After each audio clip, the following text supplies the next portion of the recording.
outer world follows inner world. When you get that as a concept, then success will be a lot faster to you, and you won't have to wait until it happens in order to feel great. Because your rules for feeling great are, well, I'll feel great when I'm an entrepreneur. I'm an entrepreneur now. Doesn't matter what's in the bank. That's always going to go up and go down. That's the nature of business. That's the nature of the cut and thrust and the up and down, the vicissitudes of being in the game that we're in. Right? And I'd never have it any other way. Hello, fabulous person. Beate Chelette here, the Growth Architect. Welcome back to the Business Growth Architect Show, where we bring you cutting-edge business strategies from some of the world's most successful entrepreneurs, business transformation experts, and visionaries who want to help you to scale your impact. Look for one tangible strategy that you can take back and implement right away. And now back to our guest. Hello, everyone, and welcome back. This is your host, Beate Chelette, and this is another episode of the Business Growth Architect Show. Today, I have a very exciting guest who will share a lot of information about how to be the best version of yourself, and I really look forward to it. Peter Sage is here with me. Peter, welcome to the show, and please introduce yourself. Yeah, say thank you, and real pleasure to be here. I think your tribe is definitely my tribe, so hopefully we'll have a lot to resonate today. But yes, my background is I actually dropped out of school at 16. I've got no formal qualifications. I went out and built 27 international companies since then, some of which have failed majestically. Some have become international multi-million-dollar success stories, and pretty much everything in between. And through that journey, really just evolved myself as an entrepreneur, hoping to be able to share today with your tribe some of the wisdom and some of the lessons and some of the avoid some of the mistakes that I've made along the world. So that's really my game, and part of what's made me most successful, I'm guessing, is that my passion alongside being an entrepreneur has been to understand human behavior. Why do we do what we do? What takes two people with the same IQ, same opportunity, same marketplace, same economy, succeed and fail at the same time, and when there's no real differentiator? Well, that's really what I want to share with you about some insights today as well. I really love that, because I think that, before we really dive into this, it's really important to point out that the more you go into success, or what success is and why people do what they do, the more interesting it kind of becomes, because once you have the knowledge, you can't unknow, and then you watch the behavior and you go, oh, there they go, here they are, the triggers have been pushed, the programming is running, and off they go. So it sounds to me like you have a lot of strategic insights to human behavior and building businesses. So talk to me and share with me, what is strategy for you? Well, it's an area that very few business owners really look at in the context of how I see it. See, for me, there's two very distinct types of execution. You have strategy and you have tactics. And most people don't differentiate between the two. Tactics or tactical applications are what most people focus on. If you ask a salesperson, what's the purpose, what's the outcome of making a sales call, they'll say to get a sale. If you say, what's the purpose of building a website, it's to get a prospect. Well, what are your strategic objectives that govern that? For example, if I go to the salesperson, say, okay, you want to make a sale, is that it? What about being able to build rapport or preempt the competition or set up a referral? If they're strategic objectives that have been decided on prior to writing the script of your sales call, your sales call is going to look differently. And if you don't get the sale, then what other objectives have you accomplished by strategically being able to design those in advance? Most people are running off like a rocket without a stick. They've got all the enthusiasm, they've got all of the intention, but they don't have a strategic plan or a set of strategic objectives. Another simple example, if you take a business card, someone say, what's the outcome or what's the objective of a business card? Well, to convey contact information. Well, that's a very tactical approach. What about strategic objectives? What do you mean? Well, what business are you in? Is the strategic objective of your business card to convey credibility? In which case your professional associations or the letters after your name or the quality of the card. Is it for recognition? So because you go to a lot of networking events, you walk away with a stack of business cards and then you can't remember who's what and they go in the bin after 3 months. right? So if it's recognition as a strategic objective, because that's the line of prospecting you're in, what about having your photograph on there and a tagline that people can remember you by? So there's so many different ways to improve the tactical efforts of your business when you understand what strategy really is and how to create strategic objectives in advance. And that's really takes a different level of thinking. So, strategy can be many different things, but one thing I found, Beate, is if strategy leads tactics, it can make your tactics 10 times harder, working for you. It can make 10 times the result from the same amount of effort. Sun Tzu said, tactics without strategy is the path to defeat. Strategy without tactics is the noise before defeat. You have to have both together. You can't just sit there and plan and have a great business plan and no cheese in the fridge. You've got to get out there and do it. But most people are too busy going out there and doing it and not having the strategic objectives in place. Does that make sense? Yeah, I love that a lot. And I'm going to throw a question at you that I don't really ask all the time, but I think you probably will be able to shed some light on this. Is what if somebody doesn't understand the concept of strategy entirely, right? So they're business owners, they put the shingle out, they got a website, they're sitting here, they're hammering away, they're making money. And they go, well, I show up in the morning and then I check my email and then I start working and, make some, 1 hour for calls and 1 hour for this and 1 hour for that. How can you tell someone, and I know you teach a lot of these concepts, to be a little bit more strategic when they start, at the beginning of the year to look at their business? Are you having any advice for those who struggle with strategy in general as a concept? Ask better questions. Questions are the steering wheel of the mind. Questions direct focus. And most of the time, people are asking the wrong questions. How can I pay the bills on Friday? How can I get more sales? How can I, solve this problem? As entrepreneurs, we face, a lot of tennis balls coming over the net at once. I get it. But the analogy is that if you are not taking time to understand or implement or decide on strategy because you're asking the wrong questions, an example of the right question would be, what is my outcome? What is most important to me in this business? What is it that I'm ultimately trying to achieve? What kind of outcome would I want my clients to have? What would I want them to say about me after the sale? Start asking outcome-driven questions, not tactical-driven questions like, what can I get? How can I achieve that? So if you can put it into a metaphor, it's like, imagine we're in the battle of business here, which is competitive. We know that. And you've got a lot of enemy out there that you're on a hill and they're all rushing at the hill and you're firing your bow and arrow and trying to take out as many of the enemy as possible. And somebody's tapping you on the shoulder saying, hey, guess what? I've got this thing called a machine gun. And you're like, go away, I'm too busy. I'm too busy to learn how to use a machine gun. I'm firing bows and arrows. I mean, that's the madness of how most people run their business. They're too busy being busy, which is usually leading to being busy being broke. That if you can take a step back and ask yourself, better questions. What is the one thing that I can focus on in my business that's subject to doing it would make everything else easier or unnecessary? Because the patterns that are running a lot of the time are patterns of activity, not patterns of productivity. See, the very first thing, if you're a morning person or if you've got energy in the morning, you want to be putting that energy into not designing some fancy website because it looks good and you get into the creative mode, not trying to plan your business plan, because business plans, I've seen them all. I've been asked to fund many of them, right? Business plans all kind of follow the same thing. They overestimate income, they underestimate costs. At best, they're a guess, and at worst, they're fraud. They pretty much tell somebody who wants to invest in your business that you kind of know what you're doing.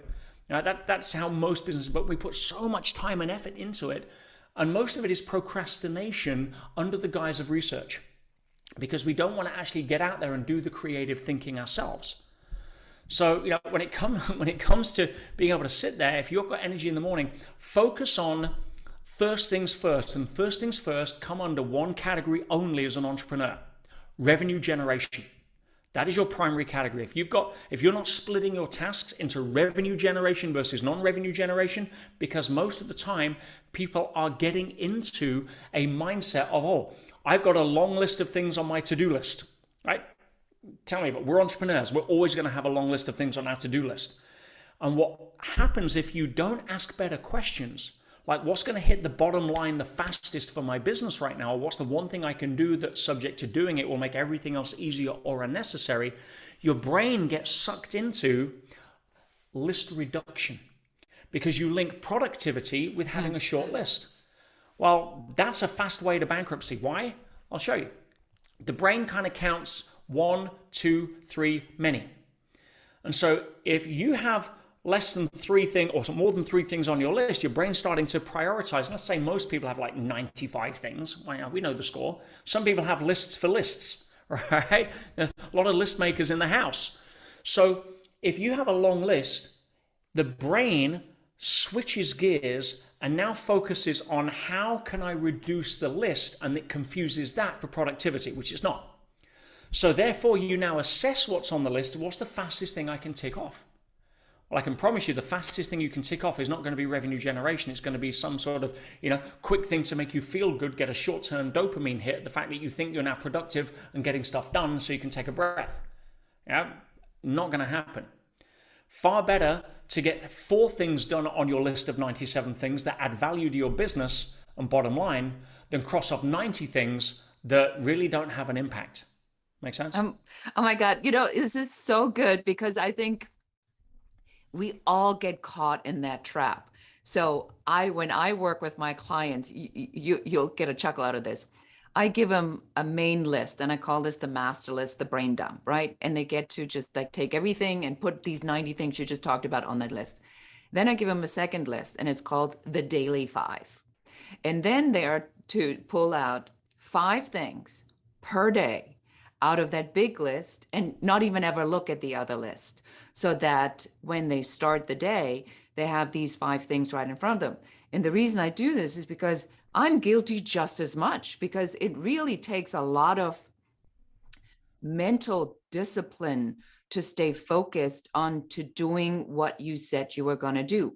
And I think that leads us right into my big question is, what's your favorite strategy? And I know you're huge about mindset and you're huge about teaching people how to kind of get out of their own way. So what do you want to share with our audience? Similar question in terms of, what's my outcome? You see, a lot of people lose touch with the reason why they got into business when they get too busy being busy. And a lot of people also get into business for the wrong reasons. They want to get away from a job. They want to control their own income. They want to have more time. That's like saying, I want to have twins so I can have more time. Right? That's a myth. So when it comes to understanding the reasons why you got into business, it's time to revisit. And unfortunately, most people, how do you put this? Don't discover until it's too late that there is a huge difference between a life-chasing success and a life-chasing fulfillment. Yeah, so many people want to get to the top of Success Mountain, finally make it, and then want to jump off because what they thought was going to be there isn't there. Yeah, it's the joke of the entrepreneur. It's kind of a twisted joke that you spend the best years of your life sacrificing your health, sacrificing your relationship, missing your kids grow up, to get to the end of the rainbow that 95% don't ever make. But let's say you do. And you finally cash out, you sell out, you get a huge amount of money. You get the time, money, freedom you've been working for fill in the blank years. So what? What do you do next? I'll tell you what you do next based on my experience of working with my clients. Yeah, you finally have enough money so you can pay for your divorce, so you can hire a personal trainer to get your health back and buy your kids loads of crap so they love you again. I mean, that's what we forget. We're so busy, what I call chasing the white rabbit. It's the curse of the white rabbit. And if there's one thing I want to give to business owners today, to basically really try to put it in perspective, to have that shift, right? Not to learn a new skill or sales technique. I can teach you sales techniques until I'm, when I'm drunk, right? That's not going to change your life. What's going to change your life is your relationship to your business. Yeah, people aren't overweight because they eat too much. That's a misnomer. That's a rabbit hole that the multi-billion-dollar diet industry is happy to sell you a map to run down. No, people are overweight because they haven't mastered their relationship to food. People are in debt because they haven't mastered their relationship to money, not because they don't earn enough. And when it comes to business, people are stressed because they haven't mastered their relationship to their business. It becomes too much of a source of stress. So if I give you the analogy, I call it the curse of the white rabbit. And we're all familiar with the concept of a dog track. You open the trap, the greyhounds run, and they chase a mechanical rabbit around the track, and people bet on who's the first dog to cross the line. Now the question is, do they ever catch the rabbit? Well, no, of course not, right? Because if they get close, it speeds up because somebody's turning a wheel, because the object of the game is for the dog not to catch the rabbit, it's the dog to run. Now the business analogy here is this: most people are chasing goals that they're never going to catch. They may have some short-term goals like income or toys or whatever, but how many people do you know of you come across, Beate, that's they've bought their Ferrari, or they've reached their quarterly goal milestone, and they're happy for about 9 seconds, and then they're frustrated again, or they're unfulfilled again, or they're at the top of Success Mountain, they want to jump off.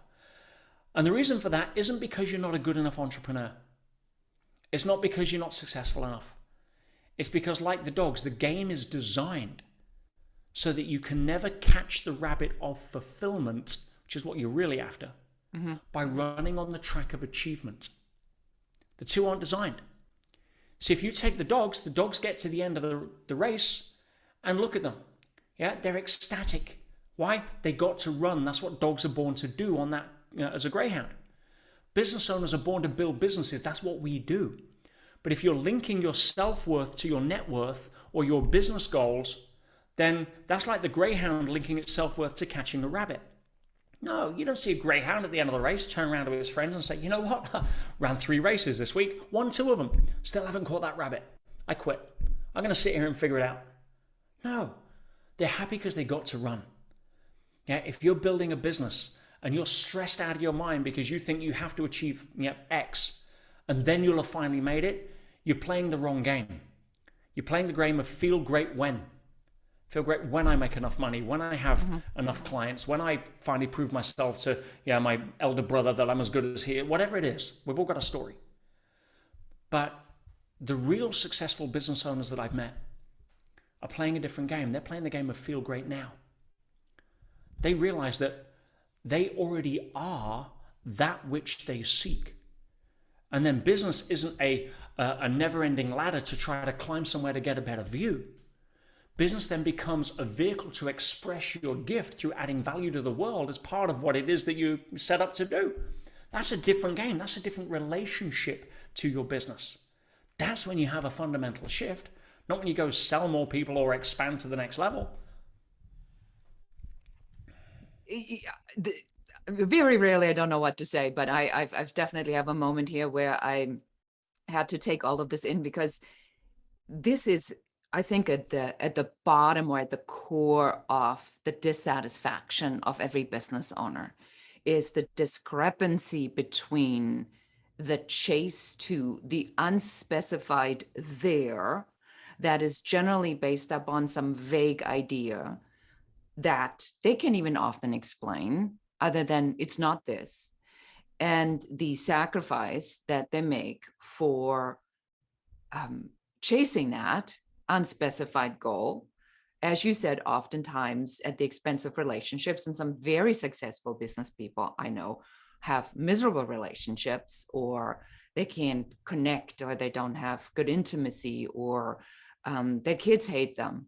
But because they're also not putting the time in, right? Because when you get into that, I call this part, Peter, when your family's in the way of you working more, you know you have a problem. When you have that kind of attitude and you say, I really have to do this. I don't have time for you right now. And it's your wife, your husband, your partner, your kids, your friends. Now, that's a telltale sign that you have a real issue.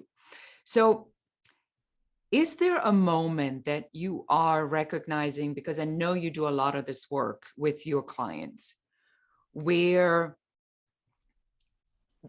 are there almost like stages of this? It's like, at this point, there's still hope. At that point, they're so far gone. At this point, something really dramatic has to happen so that the pain of staying has to be greater than the fear of changing.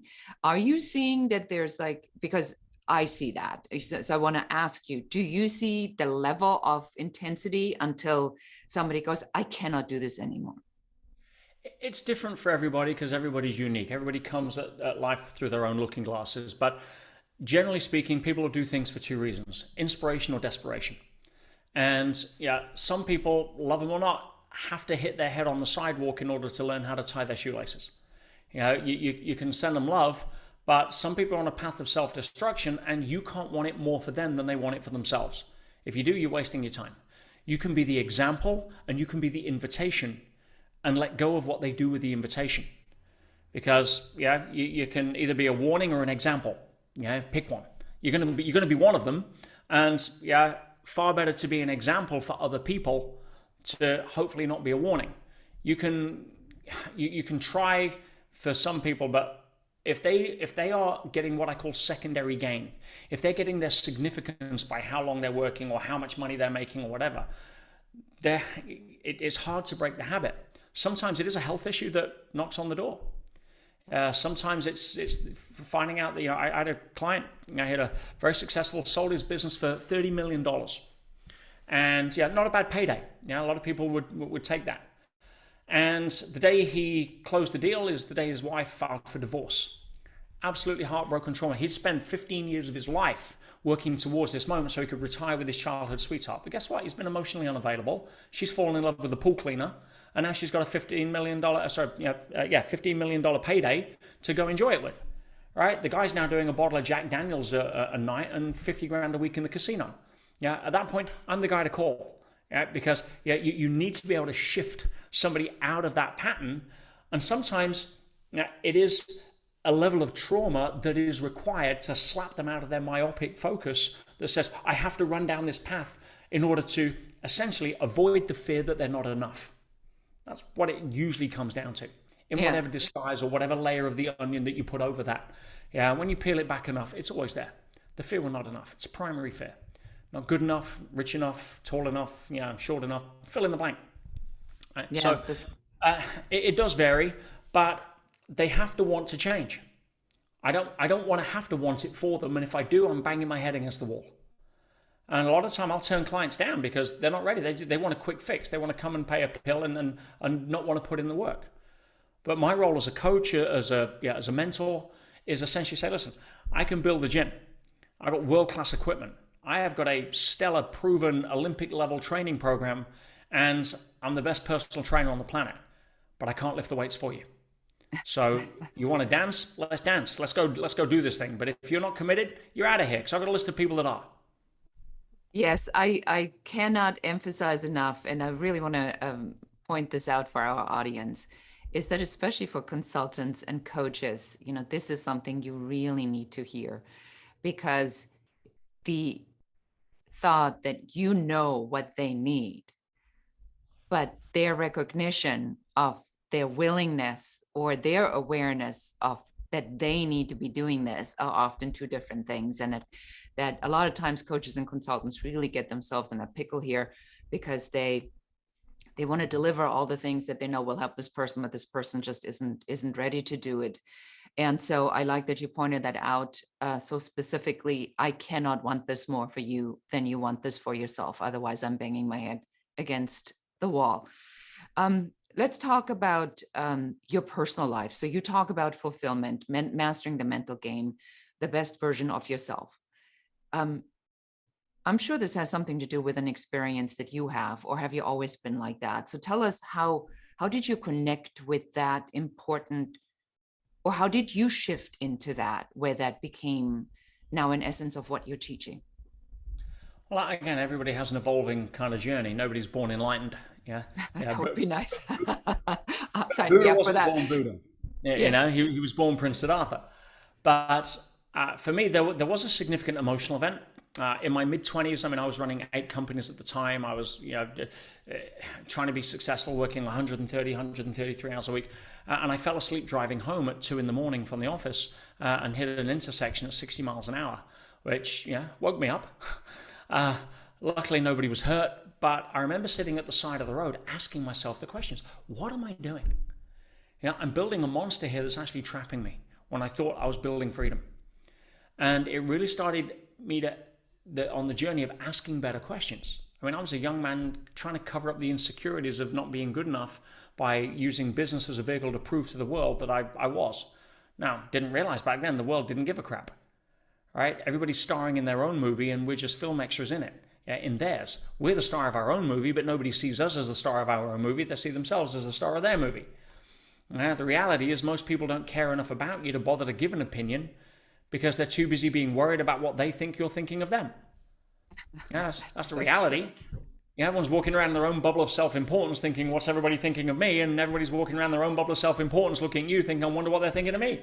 Right? I mean, it's a joke when you wake up from that hypnosis. But for me, it was really about, okay, what really matters?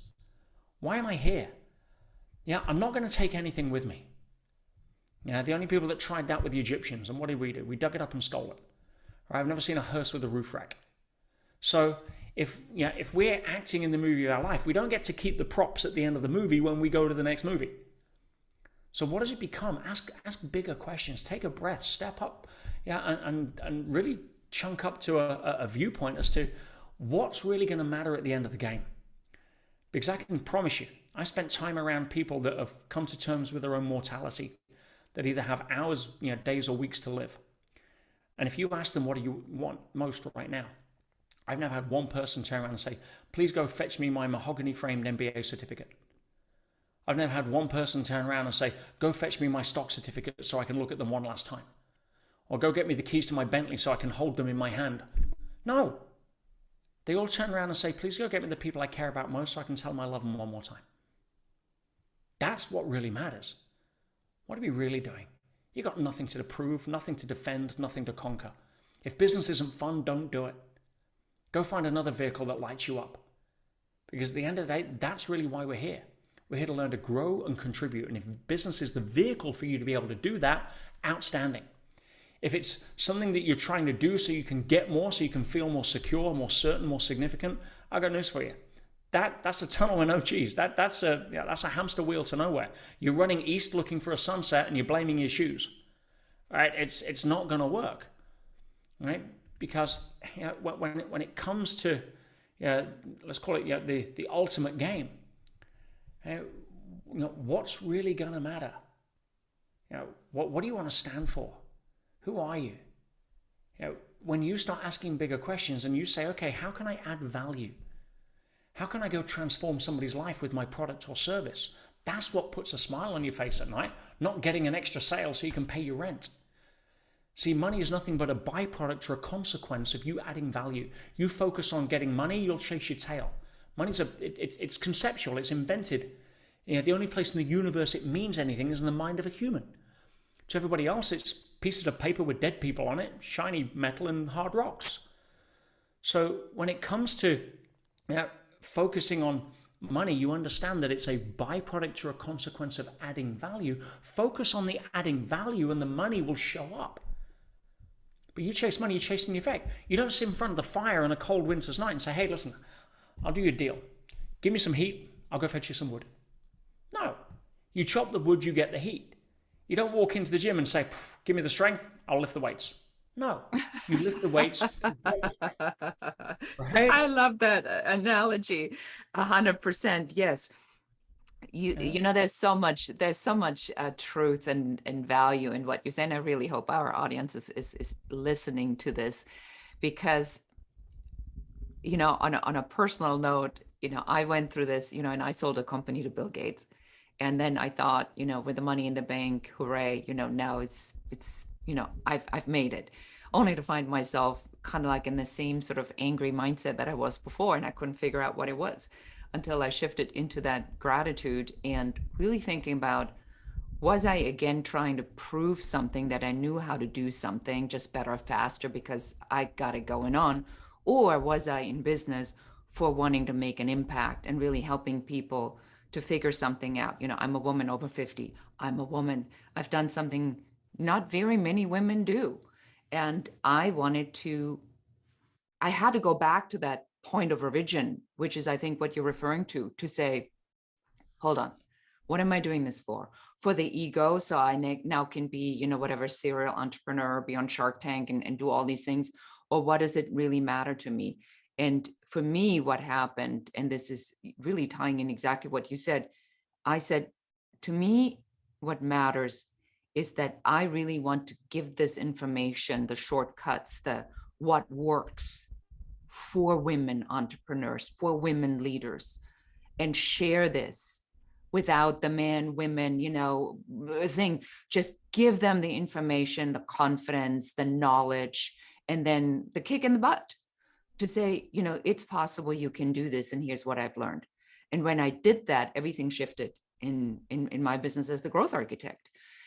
Because now when I hear that somebody took a strategy and put, $300,000 in the bank just because I asked for it, and what they can do as a result of it, because now the ripple effect of their impact is increasing. Now that is the sweet stuff you're talking about, is that is the fulfillment. So what would we tell someone who says, I'm looking for this fulfillment? Where do I start? Are we telling them again, ask the right questions? Or is there anything else you want to share with them? I'd say find out, what are your rules for having to feel that? See, most people don't realize that every feeling they're searching for, they've already felt at some point. They have access to it. It's a neurological fact that, whatever you think you're searching for, whether it's security, certainty, happiness, freedom, joy, love, whatever, you've already felt it. You have a neurological memory of feeling that at some point. What you're doing at the minute is you're depriving yourself of access to it because you have a series of rules that says, I won't let myself feel that unless this, and this happens. And so questioning your rules around what has to happen in order for you to feel successful.